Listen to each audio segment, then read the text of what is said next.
Non. Non. Non. Pitié! Pitié! Non. Non.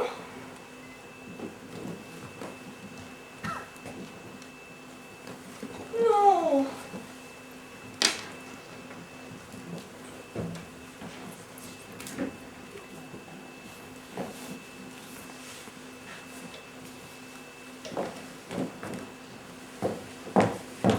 Eh non! Voyons, monsieur, madame, c'est impossible. Où allez-vous? Et la farandole? La farandole, s'il vous plaît. Au lieu de me saouler de discours, vous feriez mieux d'aller danser. Je ne suis pas un quelconque Spinoza pour faire des entrechats. Je suis un homme posé, de caractère ferme. Et ces plaisirs stupides ne m'amusent pas. Il s'agit bien de danse d'ailleurs. Excusez-moi, maman, mais il y a beaucoup de choses que je ne comprends pas très bien dans votre façon d'agir. Ainsi, vous m'aviez promis de donner en dot à votre fille, outre les objets d'usage courant, 2 bons d'état. Où sont-ils? Ah, mais pourquoi ai-je si mal à la tête? Changement de temps sans doute. Bientôt le dégel. Ne me racontez pas d'histoire. J'ai appris que vous avez mis vos bons en gage aujourd'hui même. Excusez-moi, maman, mais il n'y a que les filous pour agir ainsi. Remarquez, vos bons d'état, ce n'est pas par intérêt que j'en parle. Moi, je m'en fiche. Mais c'est pour le principe. Et je ne permettrai à personne de me rouler. J'ai fait le bonheur de votre fille. Mais si vous ne me remettez pas ces bons, et pas plus tard qu'aujourd'hui, j'en fais du hachis de votre fille. Je suis un honnête homme, moi. Le chef demande à monsieur avec quoi il faut servir les glaces. Avec du rhum, du madère ou rien du tout? Avec du rhum, et il dit à ton patron qu'il n'y a pas assez de vin. Qu'il nous serve encore du haut sauterne. Vous m'aviez aussi promis, et c'était convenu, qu'un général souperait avec nous ici ce soir. Où est-il? Oh, ça, mon petit père, ce n'est pas ma faute. La mienne peut-être. Non, c'est André Andréevitch. Hier, en venant ici, il nous a promis d'amener un général. Un vrai de vrai. Il n'en a sans doute pas trouvé, sinon il l'aurait amené. Nous, on ne demande pas mieux. Pour notre enfant, on ne recule devant rien. Vous voulez un général? Va pour un général. Autre chose, tout le monde sait ici, et vous-même, maman, aussi bien que les autres, que ce télégraphiste, ce monsieur Yatt, courtisait Datchenka avant que je ne la demande en mariage. Alors pourquoi l'avez-vous... Ah, dis donc. Comment t'appelle-t-on déjà? Épaminon de Maximitch. Tu n'es marié que depuis ce matin, et avec tes discours, tu nous as déjà épuisés, Datchenka et moi. Qu'est-ce que ce sera dans un an? Tu nous canules. Tu nous canules. On n'aime pas entendre la vérité, hein? Pardi, eh bien, vous n'avez qu'à agir honnêtement. C'est tout ce que je demande, moi. Des sentiments nobles. La promenade, monsieur, madame. La promenade. La promenade. Pitié! Pitié, charmante Anna Martinovna. Vous êtes drôle. Je vous l'ai déjà dit, je ne peux pas chanter aujourd'hui. Chantez, je vous en supplie.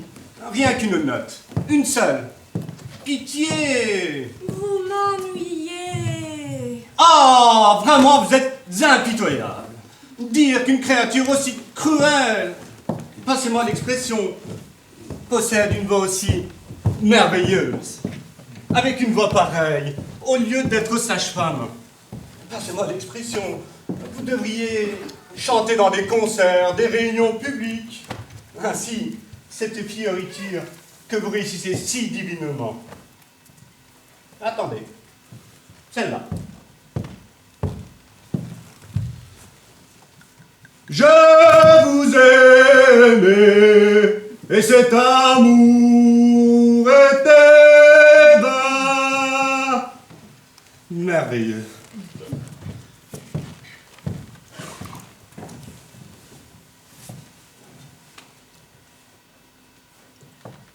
Je vous aimais et cet Exactement. C'est ça? C'est merveilleux. Non. Je ne suis pas en bois aujourd'hui. Tenez, éventez-moi. Quelle chaleur!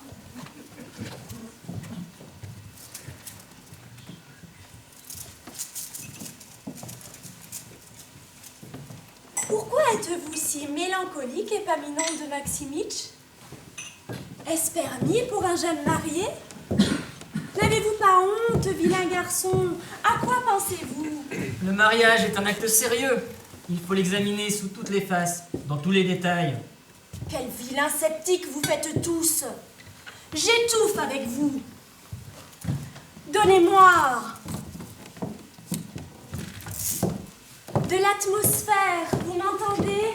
De l'atmosphère!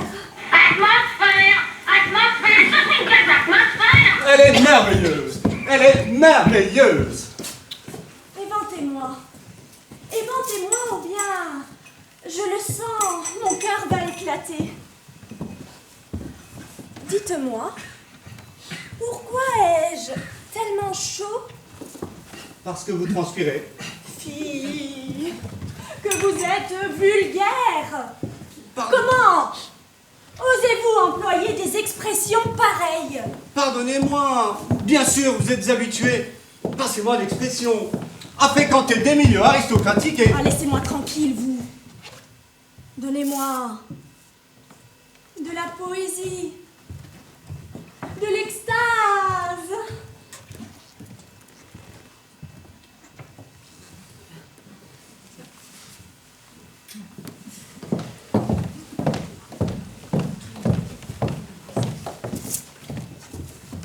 Éventez-moi! Éventez-moi! Alors, on remet ça, hein?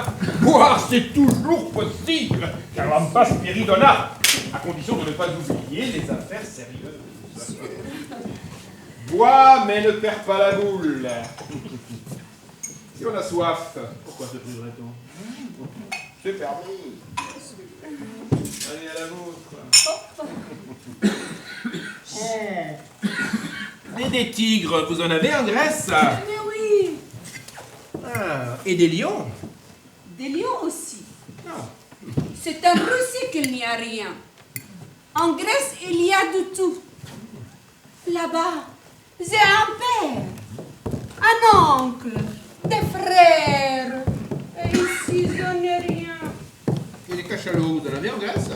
Bien sûr, il y a de tout. Mais qu'est-ce qui te prend de boire maintenant, toi? Il est temps pour tout le monde de se mettre à table. Et cesse de piquer les homards avec ta fourchette. Les homards, c'est pour le général.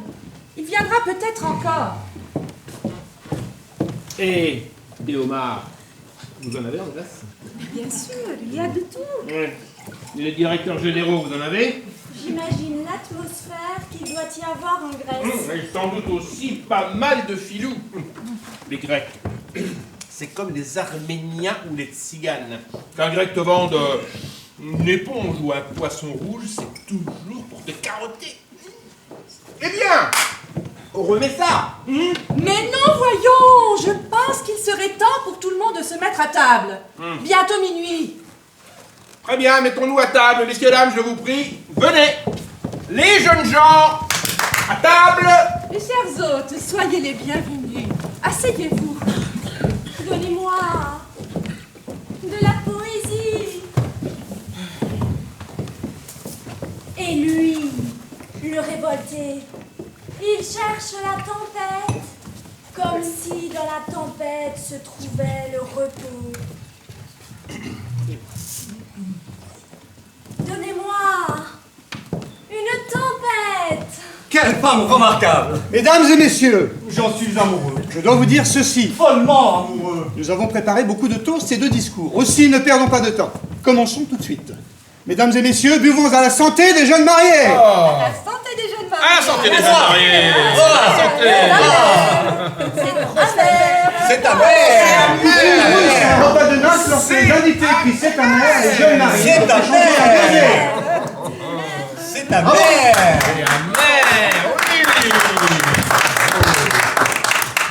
C'est merveilleux! Merveilleux! Permettez-moi d'exprimer mon sentiment, les amis, et de rendre justice à ce salon en particulier et à l'établissement en général. Et ton général... Ils sont tout simplement ravissants. C'est délicieux. C'est parfait. Mais savez-vous ce qu'il nous manque pour que la fête soit complète? L'éclairage électrique. Passez-moi l'expression.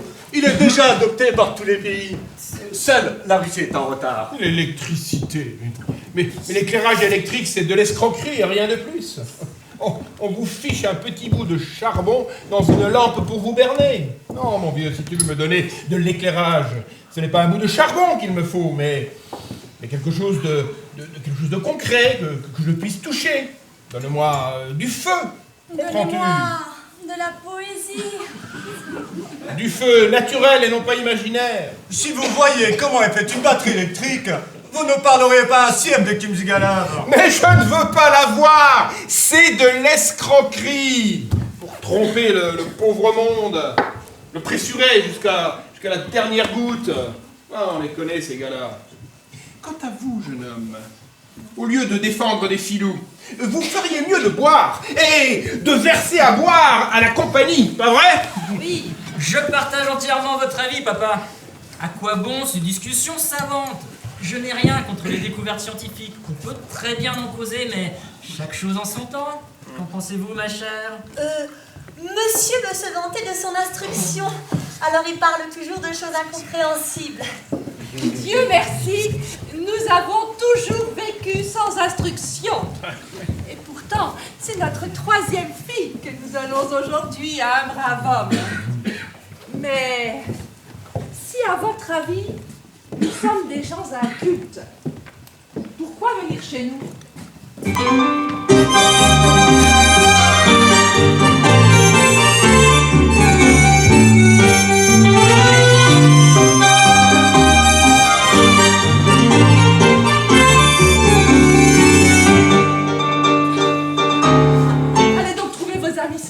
Moi, Nastasia Timofeevna, j'ai toujours tenu votre famille en haute estime. Et si je parle de l'électricité, ce n'est pas par orgueil. Croyez-moi. Et je veux bien boire un coup. J'ai toujours souhaité à Dalia Bekimovna de tout mon cœur de trouver un bon mari. De nos jours, Nastasia Timofeevna, il est difficile d'épouser un brave homme. Chacun ne songe qu'à se marier par intérêt pour de l'argent. C'est une insinuation? Pas du tout. Je ne parlais pas des personnes présentes. Je disais ça comme ça, en général. Et ton général? Voyons, tout le monde sait que vous vous êtes mariés par amour. La dot est insignifiante. Comment ça, insignifiante? Cause, mon ami. Mais fais attention à ce que tu dis. Nous donnons à notre fille, en plus des 1000 roubles en argent liquide, 3 manteaux fourrés, de la literie et le mobilier complet. Va t'en trouver ailleurs une pareille dot. Mais je n'ai rien dit. Le mobilier est très bon, c'est certain. Et le manteau fourré aussi, bien sûr. C'est simplement parce que monsieur était vexé, croyant que j'avais fait une allusion. Eh bien, n'en faites pas. Nous vous estimons à cause de vos parents, mais nous ne vous avons pas invité à la noce pour que vous divaguiez. Mais si vous saviez qu'Épaminonde de Maximitch se mariait par intérêt, pourquoi ne pas l'avoir dit plus tôt? Moi, qui l'ai élevé, et nourri, et choyé, ma pauvre chérie, je l'ai gardée plus précieuse qu'une émeraude. Ainsi donc, vous l'avez cru? Ah, je vous remercie beaucoup. Merci infiniment. Quant à vous, monsieur Yatt, bien que vous soyez de mes amis, je ne vous permettrai pas d'intriguer dans cette maison. Prenez la peine de sortir. Mais non. Je vous souhaite d'être aussi honnête que moi. Prenez la peine de sortir. Prenez la peine de sortir. Je ne comprends même pas. Soit, je m'en vais. Mais d'abord, rendez-moi donc les 5 roubles que vous m'avez empruntés l'année dernière pour un gilet de piqué. Passez-moi l'expression. Voilà, je boirai encore un coup et je m'en irai. Mais d'abord, rendez-moi mon argent. Assez. Non, voyons, ça ne vaut pas la Pour une peine. bêtise pareille. Ah, la santé d'Evdokin Zakharich et de Nastasia Timofeevna, parents de la mariée. Merci. Merci, je vous remercie, mes chers hôtes. Ah, je vous suis bien obligé d'être venu. De ne pas nous avoir oubliés. De ne pas nous dédaigner. Et ne croyez pas que je vous raconte des histoires. Non, je vous parle du fond du cœur. De toute mon âme. Pour les braves gens, nous, on ne regarde à rien. Merci beaucoup à votre santé. Bravo. Mais pourquoi pleurez-vous, maman? Je suis si heureuse. Maman est émue à l'idée de la séparation prochaine. Eh bien, je lui suggère plutôt de songer à notre récente conversation. Ne pleurez pas, Nastasia Timofeevna. Réfléchissez un peu. Qu'est-ce que les larmes humaines? De l'égarement psychologique. Rien de plus. Et des bolets jaunes, il y en a en Grèce. Mais bien sûr, il y a de tout. Mais pas de morilles, je parie. Des morillo aussi. À vous de faire un discours, Carlampa Spiridona. Mesdames et messieurs, quelle parle? Oui. Un discours. Pourquoi ça? Je ne comprends pas. Qu'est-ce qu'on veut? Non. Pas question de refuser. C'est à votre tour de parler. Levez-vous. Je peux dire ceci? Il y a la Russie. Et puis il y a la Grèce. Il y a des Caravia. En russe, ça veut dire des bateaux qui vont en mer. Et sur la terre, il y a des chemins de fer.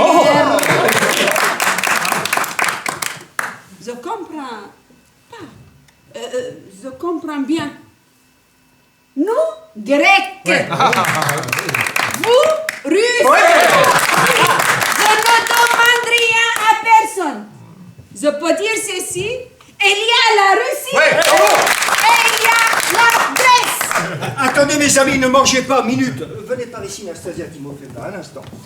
Voilà, un général viendra ici tout à l'heure. J'ai fini par en dénicher un. Je suis mort de fatigue. Un général, tout ce qu'il y a de vrai. Un homme sérieux, d'un certain âge, 80-90 ans. Mais quand viendra-t-il? Dans une minute. Soyez sans crainte. Vous m'en serez reconnaissante jusqu'à la fin de vie. Quel général, un général boulanger. Et ce n'est pas un quelconque fantassin, non, mais un général de la flotte. Il est capitaine de vaisseau, cela équivaut à major général dans l'armée, ou un conseiller d'État dans le civil, exactement pareil. Le mien est même un peu au-dessus. Dis-moi, tu ne me trompes pas au moins, mon petit André. Voyons, me prenez-vous pour un filou? Soyez sans crainte. C'est que je ne voudrais pas dépenser de l'argent pour rien, mon petit André. Soyez sans inquiétude. Quel général, un tableau. Vous nous avez oublié, Excellence, que je dis. Ce n'est pas bien d'oublier ses vieux amis. Nastasia Timofeevna vous en veut beaucoup. Et lui, voyons, mon ami, comment veux-tu que j'y aille? Je ne connais pas le mari. Laissez donc, pourquoi tant de cérémonies, Excellence? Le jeune marié, c'est la crème des hommes. Il a le cœur sur la main. Il est commissaire-priseur, que je lui dis, dans une caisse de prêt. Mais ne le prenez pas pour un pauvre type, Excellence, que je lui dis. De nos jours, même de nobles dames travaillent dans les caisses de prêt. Là-dessus, il m'a tapoté l'épaule, on a fumé un van et voilà, maintenant il arrive. Attendez, mes amis, ne mangez pas. Mais quand viendra-t-il? Tout de suite, quand je l'ai quitté, il enfilait ses caoutchoucs. Attendez, ne mangez pas. Alors qu'on joue une marche. Musique. Une marche.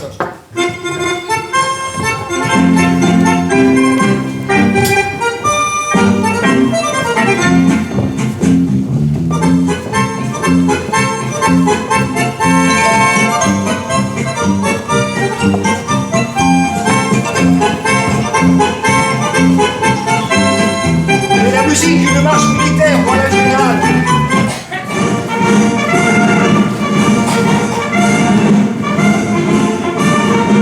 Mesdames et messieurs, Monsieur Revunov Karaoulov.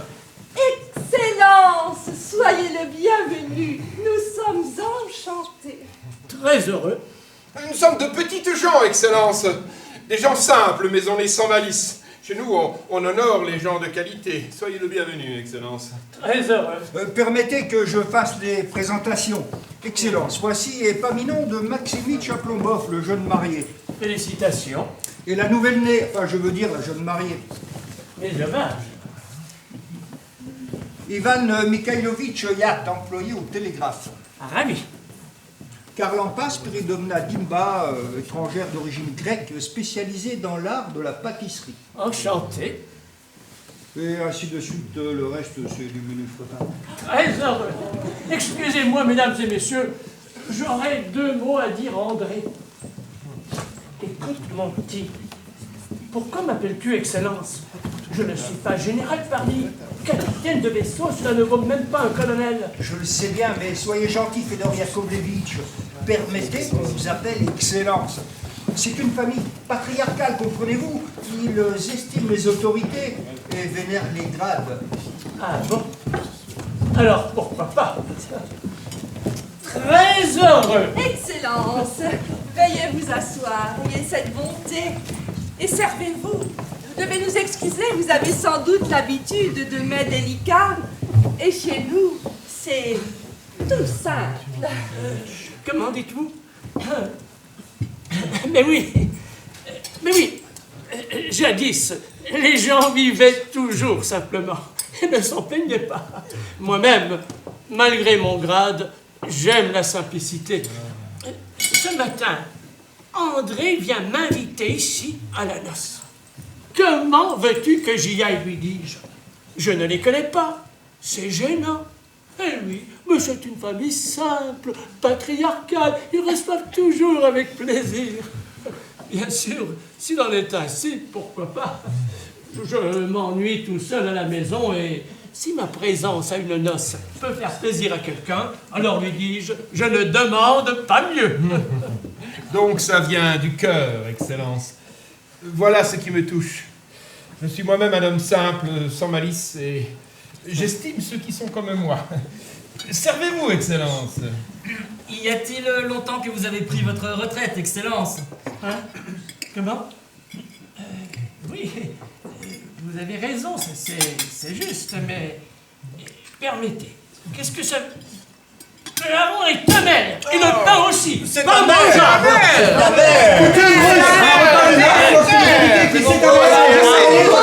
On a compris, on a compris.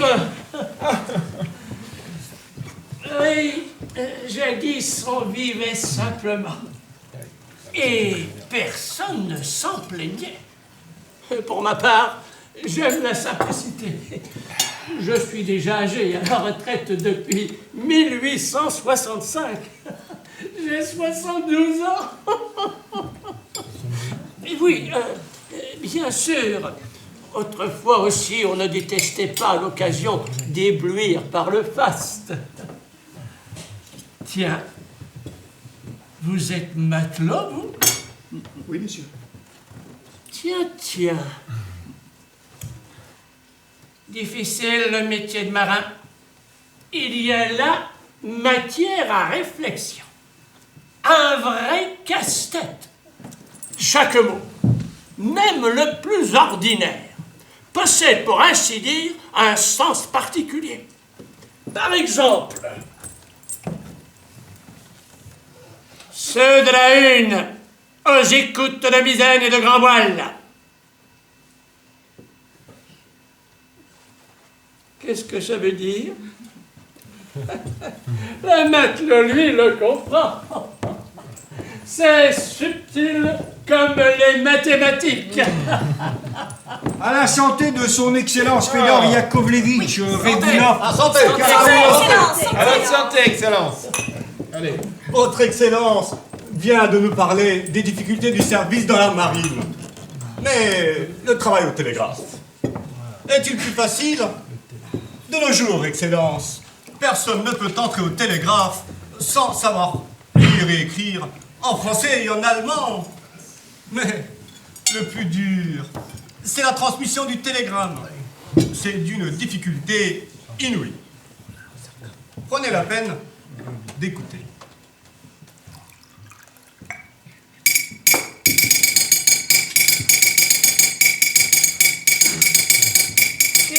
ça veut dire? Ça veut dire, Excellence, je vous estime pour vos vertus. Vous croyez que c'est facile? Et ça?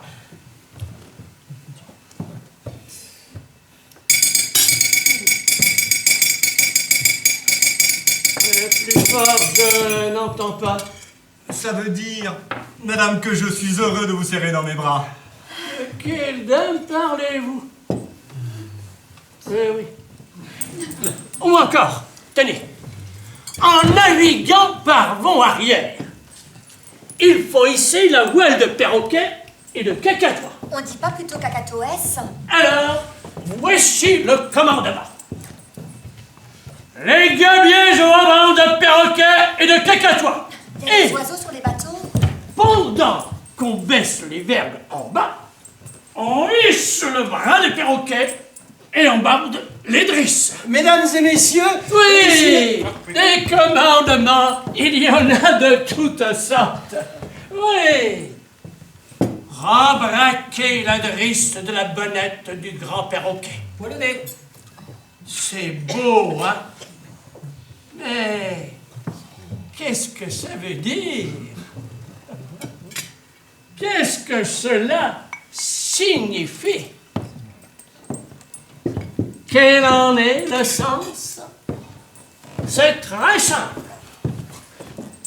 On rembraque la drisse de la bonnette du grand perroquet. Mais papa, il y a des oiseaux sur les bateaux. Des mouettes sans doute. Ou encore, il faut border les écoutes et les drisses de perroquet. Et pendant ce temps, selon les besoins, on choque les voiles. Quand les écoutes sont bien bordées et les drisses tendues, les bras de perroquet et de cacatois se tendent à leur tour. Et les vergues sont brassées sous le vent. Sous le vent.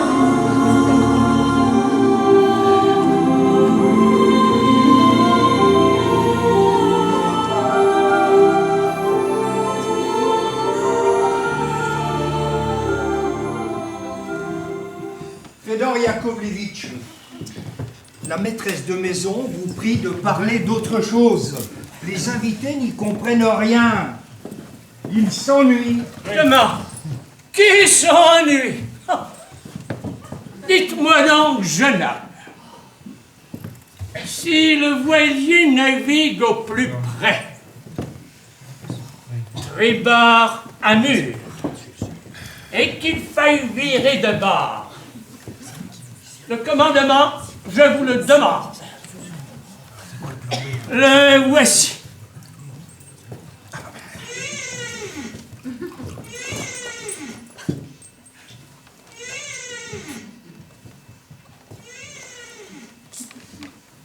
Tout le monde sur le pont. Changez la mure par vent arrière. Fedor Yakovlevitch, mangez plutôt. Dès que tout le monde est sur le pont, on commande aussitôt. À vos postes, changez la mure par vent arrière. Ah, c'est ça la vie. Tout en commandant, on surveille les hommes qui courent plus vite que l'éclair, chacun à son poste pour brasser le perroquet et les bras. Ah, parfois, on ne peut s'empêcher de crier « Bravo, les gars !» Au jour d'aujourd'hui, pour ainsi dire, réunis ici tous ensemble. Et tout cela, il faut le retenir. Par exemple, larguez l'écoute de misère. Pourquoi m'interrompt-il? Larguez l'écoute de grand voile. Ça continue, nous ne pourrons jamais sortir un seul discours. Excellence! Nous sommes des gens sans instruction. Et nous ne comprenons rien à tout cela. Parlez-nous plutôt d'autre chose. Merci. J'en ai déjà pris. Merci. De loin, dites-vous. Merci. Oui, j'aurais vu le passer. Ah, c'est bien agréable, jeune homme. On navigue en pleine mer. On ne connaît pas de soucis. Et rappelez-vous, cet enthousiasme qui nous saisit quand il faut virer de bord, vent debout.